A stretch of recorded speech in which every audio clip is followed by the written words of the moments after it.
زبور 105 جو 45 آیات پر مشتمل ہے۔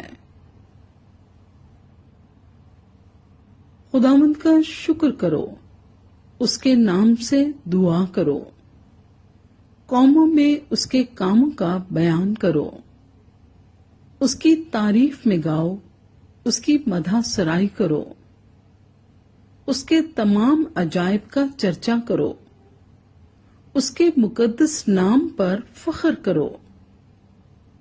خداوند کے طالبوں کے دل شادمان ہوں، خداوند اور اس کی قوت کے طالب ہو، ہمیشہ اس کے دیدار کے طالب رہو۔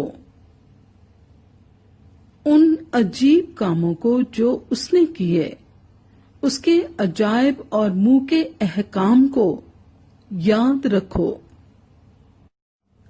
اے اس کے بندے ابراہیم کی نسل، اے بنی یعقوب اس کے برگزیدو، وہی خداوند ہمارا خدا ہے، اس کے احکام تمام زمین پر ہیں، اس نے اپنے عہد کو ہمیشہ یاد رکھا، یعنی اس کلام کو جو اس نے 1000 پشتوں کے لیے فرمایا، اسی عہد کو جو اس نے ابراہیم سے باندھا، اور اس قسم کو جو اس نے اسحاق سے کھائی، اور اسی کو اس نے یعقوب کے لیے آئین یعنی اسرائیل کے لیے ابدی عہد ٹھہرایا، اور کہا کہ میں کنعان کا ملک تجھے دوں گا کہ تمہارا موروثی حصہ ہو۔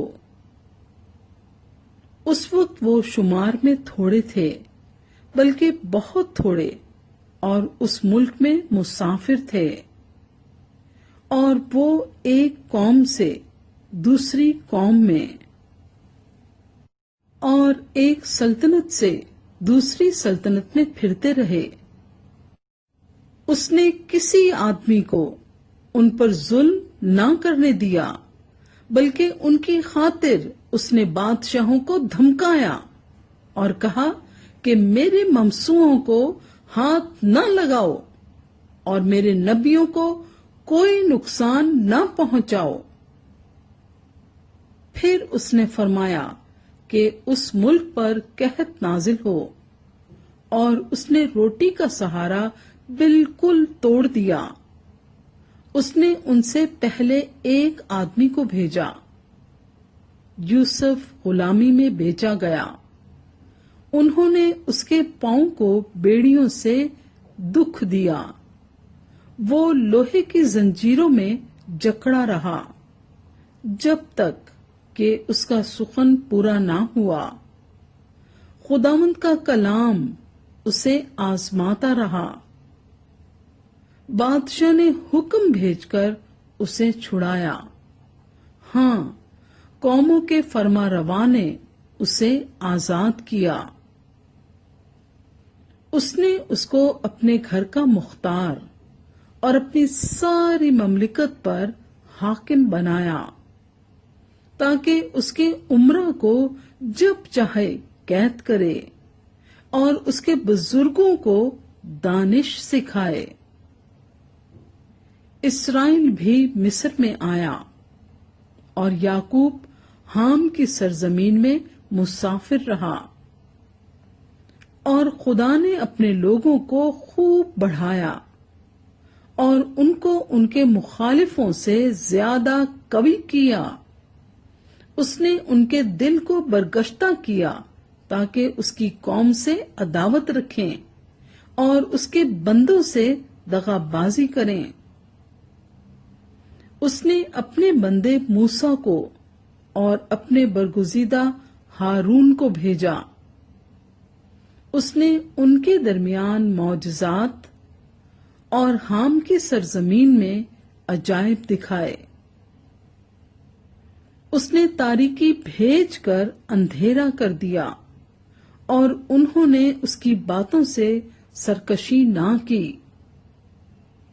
اس نے ان کی ندیوں کو لہو بنا دیا اور ان کی مچھلیاں مار ڈالیں۔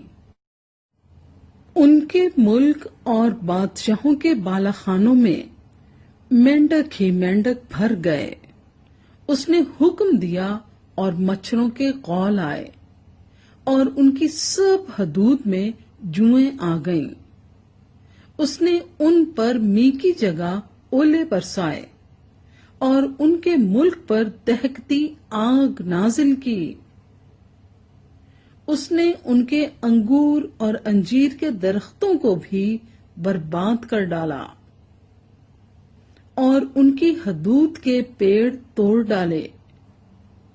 اس نے حکم دیا تو بے شمار ٹڈیاں اور کیڑے آ گئے اور ان کے ملک کی تمام نباتات چٹ کر گئے اور ان کی زمین کی پیداوار کھا گئے. اس نے ان کے ملک کے سب پلوٹوں کو بھی مار ڈالا جو ان کی پوری قوت کے پہلے پھل تھے، اور اسرائیل کو چاندی اور سونے کے ساتھ نکال لایا، اور اس کے قبیلوں میں ایک بھی کمزور آدمی نہ تھا. ان کے چلے جانے سے مصر خوش ہو گیا کیونکہ ان کا خوف مصریوں پر چھا گیا تھا. اس نے بادل کو سائبان ہونے کے لیے پھیلا دیا اور رات کو روشنی کے لیے آگ دی. ان کے مانگنے پر اس نے بٹیریں بھیجیں اور ان کو آسمانی روٹی سے سیر کیا. اس نے چٹان کو چیرا اور پانی پھوٹ نکلا اور خشک زمین پر ندی کی طرح بہنے لگا، کیونکہ اس نے اپنے پاک قول کو اور اپنے بندے ابراہیم کو یاد کیا، اور وہ اپنی قوم کو شادمانی کے ساتھ اور اپنے برگزیدوں کو گیت گاتے ہوئے نکال لایا. اور اس نے ان کو قوموں کے ملک دیے اور انہوں نے امتوں کی محنت کے پھل پر قبضہ کیا تاکہ وہ اس کے آئین پر چلیں اور اس کی شریعت کو مانیں. خداوند کی حمد کرو.